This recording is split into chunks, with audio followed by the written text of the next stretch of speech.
दशकं 4 मधुकैटभवधम्। त्वं तामसी सुप्तरमाधवाङ्गजा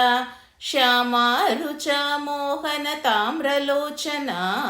एकार्णवे घोररनोत्सुकान् हरिं दैत्यौ च तौ स्मेरमुखी समैक्षताः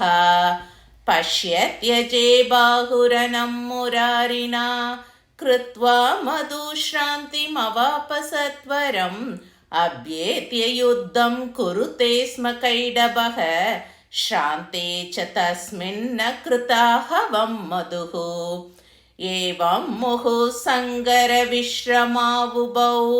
पर्यायतो वर्षसहस्रपञ्चकं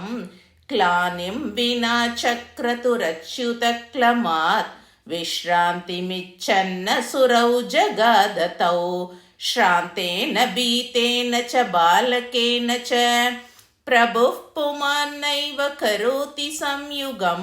मत्येरनं द्वौ कृतविश्रमौ युवाम् एकः करोम्येव निरन्तराहवं ज्ञात्वा हरिं श्रान्तमुभौ विदूरतः संतस्ततुर्विश्रमसौख्यवांस्ततः त्वामेव तुष्टाव कृपातरङ्गिनीं सर्वेश्वरीं दैत्यजयाय माधवः देवी प्रसीदैष रणे जितोऽस्म्यहं दैत्यत्वयेनाब्जभवं जिगंसुना सर्वं कटाक्षैस्तव सात्यमत्र मां रक्षेति वक्तारमभाषता हरिम् युद्धं कुरु त्वं जहितौ मया भृशं सम्मोहितौ वक्रदृशेत्ययं त्वया संचोदितो हृष्टमना महार्णवे तस्थौ रणायाय यदुच्च दानवौ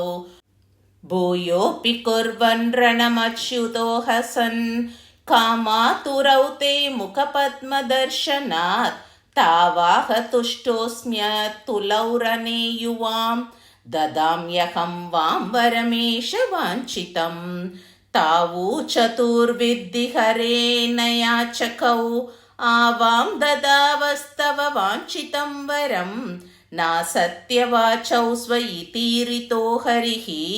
त्वां संस्मरन् शत्रुजिगीषया ब्रवीत् मह्यं वरं यच्छतमद्य मे यतो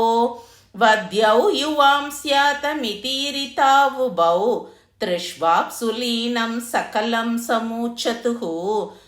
त्वं सत्यवाङ्नौ जहि निर्जले स्थले अस्भेवमेत्यादृतवाङ्मुदा हरिः स्वोरौ पृता उन्नमिते जलोपरि कृत्वा रिना तच्चिरसि तदाचिनत् स्वच्छन्दमृत्यु तव मायया हतौ द्वेषश्च रागश्च सदा ममाम्बिके दैत्यौ हृदि स्तोत्रविवेकमाधवः आभ्यां करोत्येव रणं जयत्वयं तुभ्यं महाकाळि नमः प्रसीद मे नमस्ते चरण्ये शिवे जानुकम्पे नमस्ते जगत्कार्य विश्वरूपे नमस्ते जगद्विन्त्यपादारविन्दे नमस्ते सदा पाहि मां भद्रकाली ॐ श्रीमात्रे नमः सर्वमङ्गलमाङ्गल्ये शिवे सर्वार्थसाधिके चरण्ये त्र्यम्बके गौरी नारायणि नमोऽस्तु ते।